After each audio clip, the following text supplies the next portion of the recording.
Kalau kita lihat memang IHSG ini cukup signifikan ya kenaikannya karena memang PPKM level diturunkan dan kasus COVID-nya sudah turun cukup dalam seiring dengan program vaksinasi ya yang sudah mencapai 50%. Jadi kalau kita lihat juga banyak blue chip yang saat ini itu sudah cukup murah dibandingkan misalnya beberapa saham yang sudah rally di awal tahun. Nah, kalau kita lihat juga karena itu memang IHSG-nya cukup naik, cukup tinggi ya. Dan kalau kita lihat memang secara seasonality ini biasanya di bulan November ini akan terjadi koreksi. Jadi sebenarnya kalau memang orang sudah mulai takut ya investasi saat ini karena mungkin mereka ngelihat bahwa kenaikannya terlalu tinggi sih memang iya. Tapi kalau kita telisik lebih dalam lagi sebenarnya secara fundamental saham blue chip itu dengan harga saat ini itu masih tergolong murah. Kalau kita lihat ada Pegas BNI yang sebenarnya sudah naik banyak, tapi kalau kita lihat itu masih jauh ya dari peaknya ya. Jadi kalau kita lihat sebenarnya secara long term masih ada potensial upside-nya. Mungkin kalau short term memang kemungkinan memang ada koreksi, tapi untuk long term-nya kita masih optimis sih saham-saham ini masih bisa rally. Jadi kalau ada sobat cuan yang ngebet banget nih ya ngelihat pergerakan dari IHSG-nya lagi bullish, kemudian reksadana sahamnya juga mengikuti, ini bagusan pilih yang mana nih? Sahamnya langsung apa reksadana saham? Untuk para pemula dari sobat cuan kita begitu.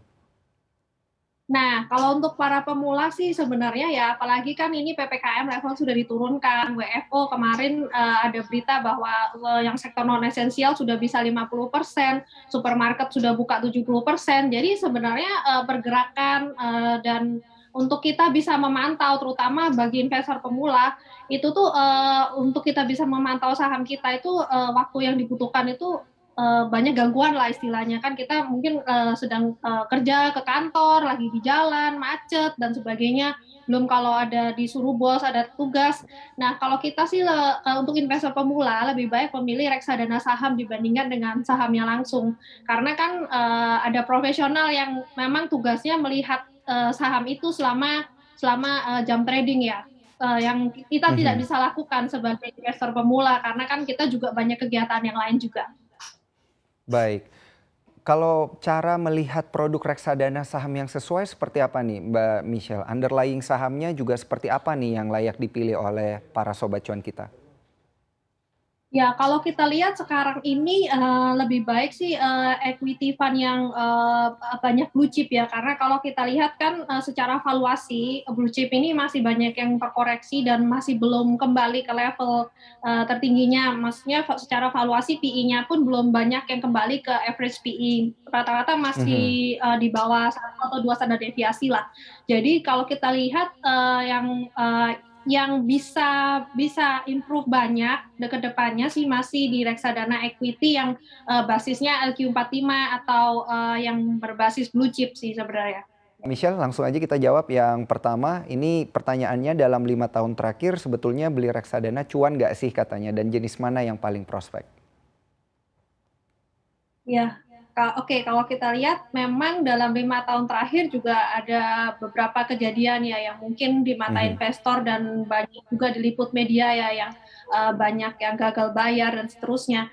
Eh, tapi kalau menurut saya sih kalau misalnya memang MI-nya ini memang kompeten, misalnya seperti di Sukor ini return 5 tahun terakhir ini untuk Sukor Equity Fund ini sekitar 63% dibandingkan IHSG di 17%.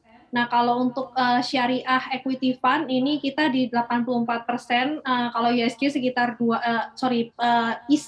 isi kan untuk yang syariah itu di 2,61%, dan untuk fleksi ini sebenarnya campuran sih, reksadana campuran ini 102%, ini untuk 5 tahun, sedangkan untuk indeks acuannya itu di sekitar 6,7%. Jadi sebenarnya kalau memang kita bisa memilih manajemen investasi dan kita melihat dari kita melihat ya, bukan asal, "Oh ya reksadana saham," lalu kita beli, kita bisa mendapat, gain yang cukup tinggi ya, bahkan kita sebenarnya kan, nggak perlu terlalu banyak mikir harian ya. Kalau misalnya Mhm, kita, trading saham kan kita selalu harus mikir, habis ini ke sektor apa, apakah harus take profit atau apakah harus tahan, kita bahkan, dalam 5 tahun bisa istilahnya ditinggal tidur lah, dan ada return sekitar, 60 sampai 100% di reksadana saham, seperti itu. mhm. Baik, ini menarik sekali ya Memang berarti kami untuk secara jenis-jenis reksadananya sendiri. Baik, silakan Mbak Michelle. memang kalau secara keseluruhan, kalau dari grafiknya, Masnya ya, ini kan, Mhm, reksadana saham turun ya. Ini iya, mungkin secara agregat ya, tapi kalau kita lihat ada beberapa reksadana yang, sebenarnya outperform dan ketika outperform ini, return-nya jauh di atas. Jadi memang kita harus baik. cermat juga memilih, nggak bisa sembarang, oh yang muncul di depan mata, apa, reksadana Mhm, sahamnya lalu kita kita beli, nggak bisa sih. Kita harus lihat baik. juga, risk reward return-nya ya. Mhm. Berarti benar-benar harus dilihat secara terperinci begitu ya, masing-masing jenis, produk reksadananya dan juga produknya yang keluarkan siapa juga gitu ya, satu persatu ya Mbak Michelle. Kita beralih ke pertanyaan yang kedua, ini terkait dengan kuartal keempat ini nih Mbak Michelle. Sebaiknya porsi terbesar dimasukkan ke reksadana jenis apa? Kalau berdasarkan data year to date ini, sampai di kuartal ketiga kan yang paling tinggi return-nya itu adalah reksadana pasar uang. Nah ini benar nggak sih seperti ini? Atau ada produk-produk secara khusus yang lain yang kemudian bisa lebih mencuat begitu? Oke. Oh ya, ini year to date ya?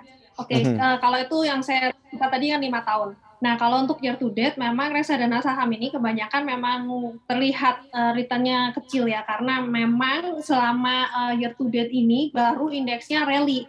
Kalau kita lihat mhm, juga tadi dari chart sebelumnya bahwa, IHSG ini nggak going nowhere lah selama bahkan beberapa bulan terakhir. Jadi wajar kalau memang reksadana saham year to date ini, minus dan pasar uangnya kan memang, kalau pasar uang ya kebanyakan deposito sama obligasi yang di bawah 1 tahun ya. Jadi sebenarnya masih ya kelihatannya jauh lebih bagus dari dibandingkan dengan reksadana saham.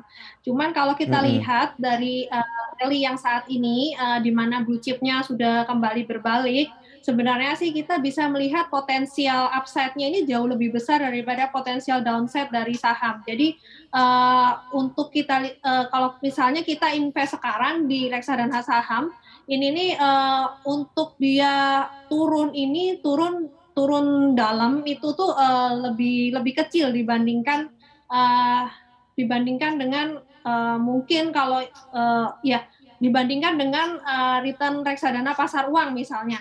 Karena kan kalau mhm, kita lihat, upside-nya masih besar, karena memang valuasi saham-saham blue chip, masih murah dan, kalau kita lihat juga, upside-nya ini cukup lumayan besar lah untuk tahun depan pun, indeks sih bisa rally sekitar 10 sampai 12%-an lah. Jadi kalau untuk reksadana saham sih harusnya bisa lebih tinggi dari itu ya, apalagi kalau, MI-nya bisa memilih dengan tepat, meraciknya lah mhm. istilahnya. Jadi, harusnya return-nya sih bisa di atas itu, ya.